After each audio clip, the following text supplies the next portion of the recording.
देखो ये problem SC और ऑब्जेक्टिव 1 का क्वेश्चन नंबर 8 एंड 9। तो आप देखो इसमें 8 में क्या कह रहा है, consider the situation in the figure. तो यहाँ एक पॉइंट जज रखा हुआ है क्यू, इस सर्कुलर जो आपको पाथ दिखा रखा है इसके सेंटर में, सेमी सर्कल के सेंटर पे रखा हुआ है, ठीक है। और फिर पूछ रहा है कि taking a point charge from P to A. अब एक कोई पॉइंट चार्ज दूसरा ले लेते हैं, लेट से अपन ने Q1 ले लिया, इसको आपको P से A तक ले जाने में वर्क डन पूछ रहा है WA। WA है from P to B it is WB and from P to C it is WC। तो आपको कंपेयर करना है इन वर्क्स को, ठीक है।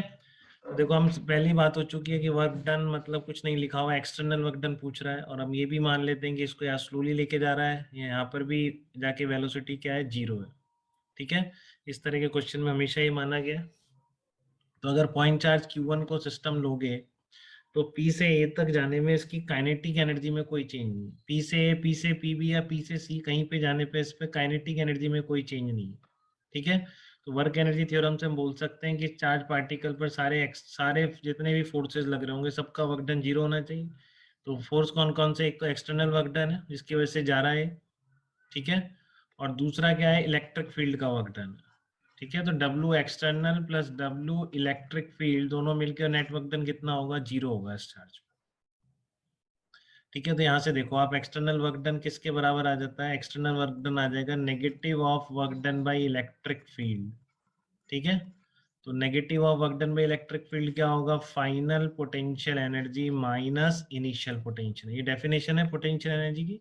Negative of work done by conservative internal is equal to change in potential energy. तो Q पर जो वर्क डन है, ठीक है, Q1 चार्ज पर एक्सटर्नल का वर्क डन एक्सटर्नल फोर्स का होगा इसकी final potential energy minus initial potential energy. तो फाइनल पोटेंशियल एनर्जी कहाँ पहुंच गया, VA पर पहुंच गया, Q1 इंटू VA हो जाएगी, ठीक है। माइनस इनिशियल कितनी थी, Q1 इंटू VP। क्लियर है बेटा।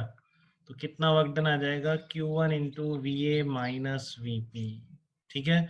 अब ऐसे ही आप B से तक और C तक लिखोगे तो बिल्कुल इसी तरीके से क्या लिख सकते हो, एक्सटर्नल वर्क डन कितना हो जाएगा, B तक गए तो क्या आ जाएगा, केवल पॉइंट ही तो चेंज हो रहा है, एक ही जगह B कर दो, ठीक है। तो कितना आ जाएगा, VB माइनस VP आ जाएगा। इसमें क्या आ जाएगा, एक्सटर्नल वर्क डन C तक अगर जाओगे तो Q1 इंटू फाइनल कहाँ पर हो, VC पर हो, VC माइनस VP। तो आप देख रहे हो इन सारे एक्सप्रेशन वर्क डन में क्या आ रहा है, VA VB VC और VP। तो VP तो एक ही पॉइंट है तो इस सब जगह VP जो आ रहा है तो सेम है। अब क्योंकि ये पोटेंशियल किसकी वजह से लिखना है, इस पॉइंट चार्ज की वजह से लिखा है, और सारे पॉइंट्स की पॉइंट चार्ज Q से डिस्टेंस क्या है, बराबर है, ठीक है। तो इस पॉइंट चार्ज Q की वजह से जो पोटेंशियल है A B and C points पर ये क्या होंगे, सारे सेम होंगे। तो इसलिए आप देख सकते हो कि ये तीनों वर्क, इसको इसने बोला है WA, ठीक है, ये आपका WB और ये आपका WC, तीनों क्या होंगे, इक्वल हो जाएंगे, ठीक है। तो आंसर इसमें क्या होगा, C ऑप्शन करेक्ट हो जाए। ऐसे 9 क्वेश्चन देखो, a point charge Q is rotated along a circle in the electric field generated by the another point charge Q, ठीक है। The work done by the electric field on the rotating charge. तो कुछ भी हो बेटा, कैसा भी field हो, जरूरी नहीं क्यू का कोई रोल है इस 9th क्वेश्चन में, किसके कारण फील्ड है, किसी भी इलेक्ट्रिक फील्ड में, इलेक्ट्रोस्टैटिक फील्ड में अगर आप एक चार्ज पार्टिकल को कंप्लीट लूप पर ले जाओगे तो total work done by electric field हमेशा क्या होना है, 0 ही आना है, क्योंकि इलेक्ट्रिक फील्ड क्या होता है आपका, कंजर्वेटिव फोर्स फील्ड है ना बेटा।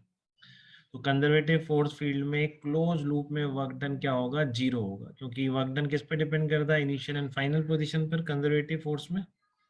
और जब इनिशियल और फाइनल पोजीशन सेम हो गई, ठीक है, तो वर्क डन क्या हो जाएगा, 0 हो जाएगा। यही होता है ना negative of work done by electric field, अभी जैसा हमने किया U final minus U initial, ठीक है।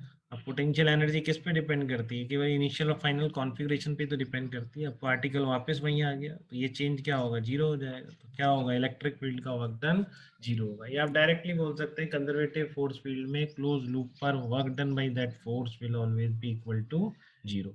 तो 9th का आंसर हो जाएगा A हो जाएगा, और जो हमने 8th क्वेश्चन किया उसका आंसर C हो गया, ठीक है। इसमें कोई दिक्कत तो आप पूछ सकते हो।